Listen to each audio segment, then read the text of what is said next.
Your old mate there? Yeah. Sir Alex Ferguson? Yeah. No words? Sorry? No words? On Your old mate? what old mate?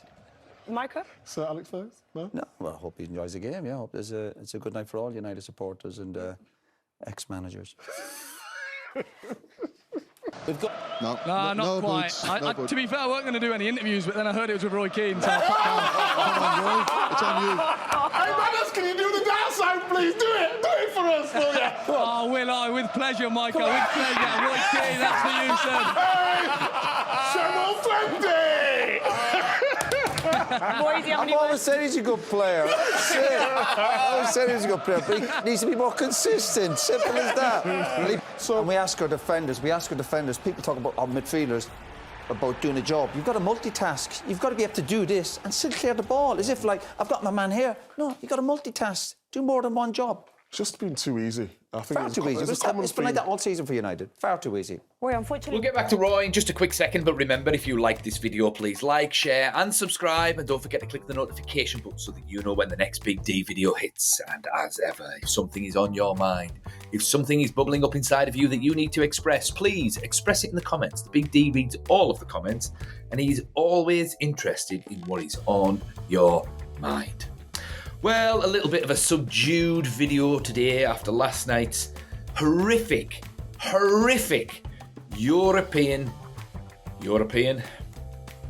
Europa League Cup final in what must have been the worst, most boring European major final of all time. It was awful.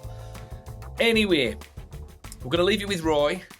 Stick around for after the clip because the Big D is going to be giving his opinion on that horrific match from last night.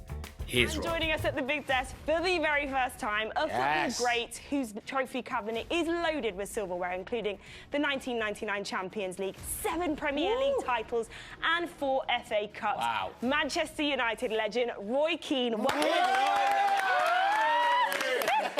Some quality in the studio! Finally! Nice It's a bit hard to replace TT. We're very happy to have you. I know everyone in America is very happy to have you too. We're expecting the no-nonsense approach tonight. Yeah, I hope so, yeah. Pretty straightforward. Yeah, all straightforward. All good, ready to go. Who's more famous in America? Roy Keane or Roy Kent? But of course, we're all here for the Europa League final. Your former side, it's United's 3rd Europa League final in, 8 years? How confident are you feeling? Yeah, I mentioned it last week. I think I was really confident last week about United, but as I got closer to the game, I'm starting to have a bit more doubts about, you know, which United team will turn up. Obviously, both teams are struggling for league form.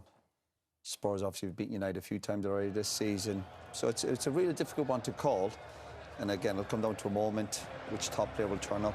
And hopefully someone like Bruno will do the business, because I think all the pressure's on Man United. If Spurs lose, I'll think it's typical Spurs. If United lose it, it will be, I think, almost a shock to the system on the back of their poor league campaign. Your old mate there? Yeah. Sir Alex Ferguson? Yeah. No words? Sorry? No words? On Your old mate? what old mate?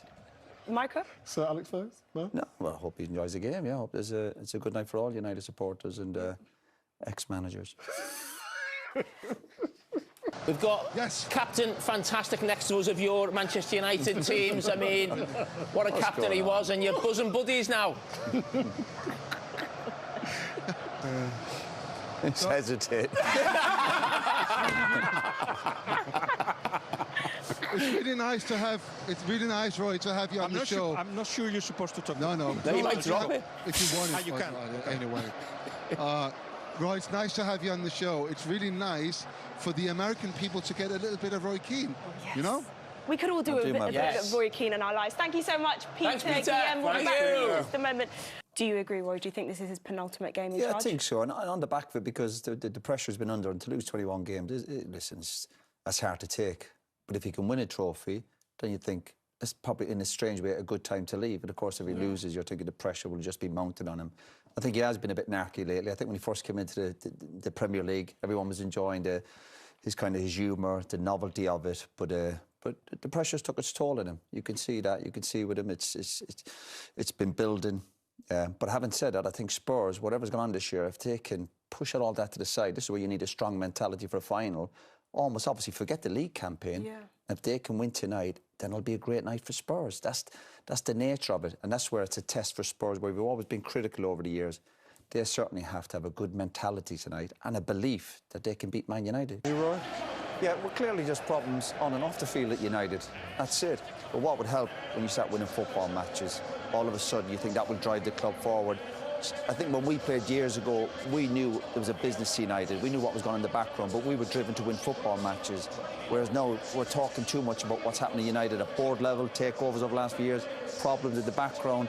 Get back to winning football matches, and hopefully that will then fall into place. But first and foremost, remember what you're at a football club for. You're there to win football matches, and United certainly, obviously, have been doing that well enough for the last few months. And all that creates pressure on the pitch and off the pitch. Europa League Final, Spurs leading a 0-0 at the break.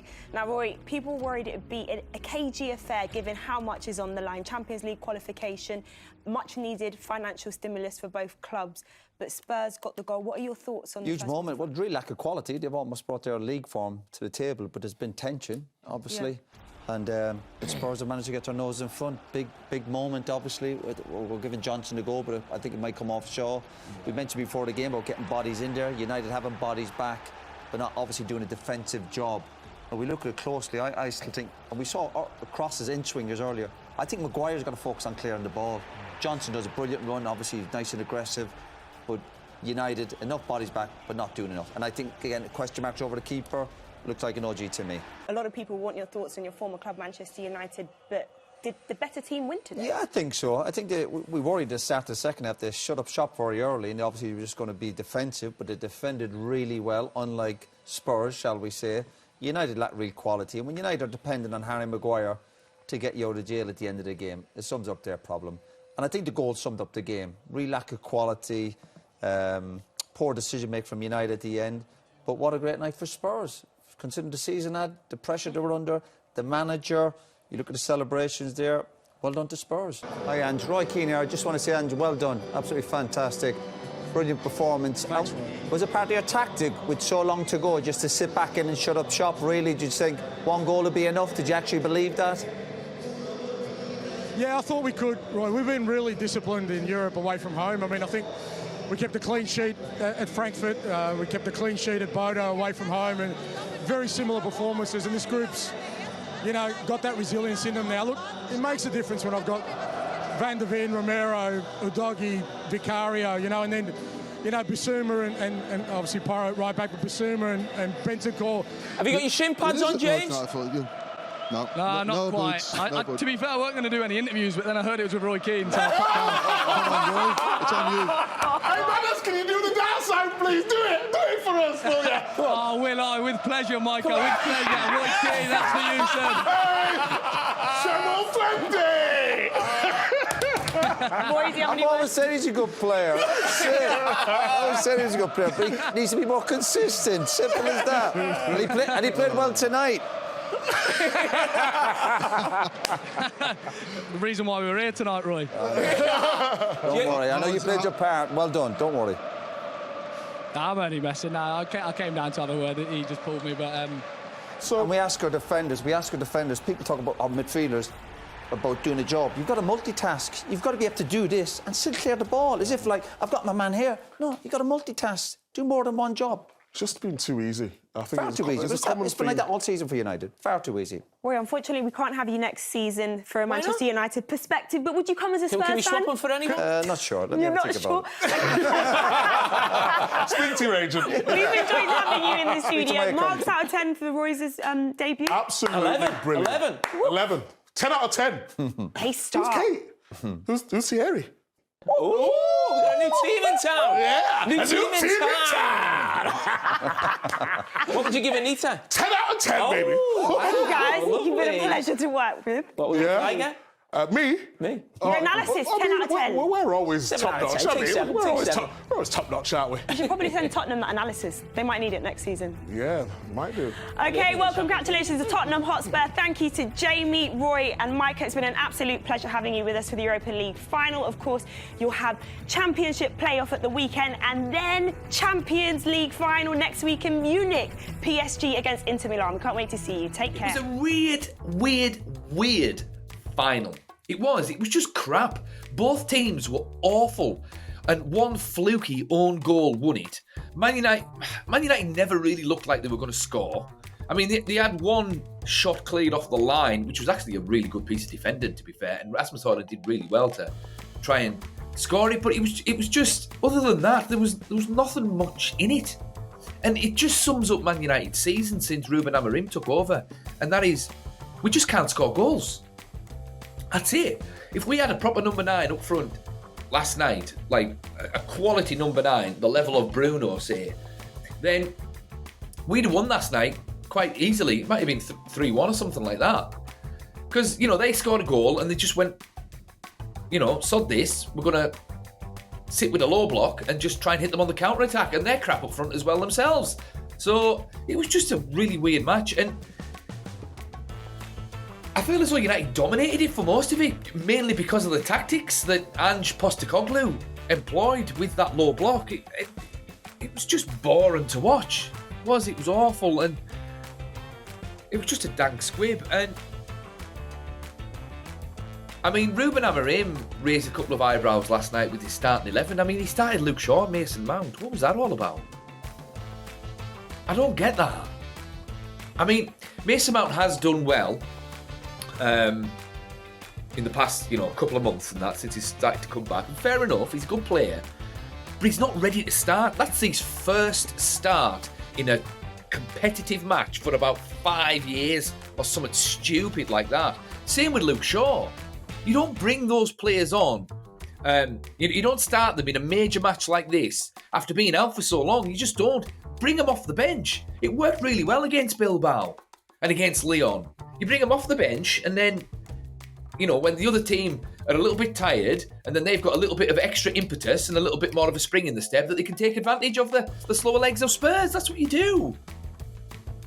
I don't get it, and I'm not surprised Garnacho is not happy that he didn't start, because he started most of the other games. Even though, I have been critical of Garnacho, but I still would have probably started him last night, really. Especially if you're going to play Bruno in central midfield. And he played Bruno in central midfield. What's that all about? Ugarte and Casemiro have played really well there of late. So it's just a shame. I don't get it. I honestly don't get it. I've heard some talk that Ruben Amorim might be getting the sack.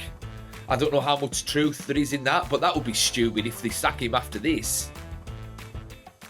Because they got him in. They could have had Rude until the end of the season, and he probably would have finished us, top 6 or something like that. Might have even won last night because we were scoring goals for fun under him. And then bring in Ruben Amorim in the summer, but they didn't do that. And they were told that it's going to be bad at first, and it has been. So he's predicted it right. And I would say we've overperformed in Europe. So to sack him now without giving him a proper chance with the players that he wants would be rubbish. And the players that he's going to sign in the summer, so a number 10, a number 9, and potentially a goalkeeper, say, even if we brought those players in and we decided to sack Ruben Amorim, it doesn't matter, because the players that we're going to bring in will be, they'll be able to adapt to a 4-2-3-1 or a 4-3-3 as well. That's fine. So at least give Ruben Amorim a chance to have the team with a pre-season under his belt, and also to have the players that he wants and needs to play his system. Because the system has looked good at times. But that match last night was just dire, and it was just the perfect summation of the season that we've had. A team that just cannot score goals. It was so frustrating to watch. It was so frustrating to watch that I was laughing at times. just like shaking my head saying this is absolutely ridiculous. I disagree with Roy. I don't think he'll get sacked. I think he'll get a pre-season, and I think he'll get a couple of transfers in, and I think he's got, and I've said this all along, he's got till October.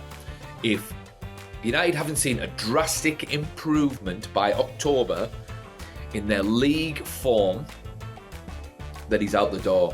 And I think we've got enough money to be able to get the players that we want, and we're still Manchester United at the end of the day, so there is still that allure, so to speak. So, you know, Cunha's on the verge of signing, so that's fine. We just need a goalkeeper now and a number 9.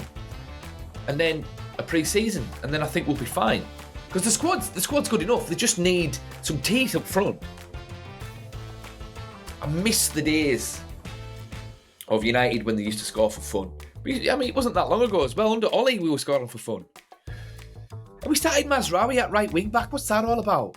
What did he drop Dalot for? Dallow's been all right. I can't help but feel that he's starting to listen to sort of the naysayers. And as soon as a manager starts listening to the naysayers about a player, then it's game over. Because the same thing happened with Maguire and with David De Gea under Tim Pot Ten Hag.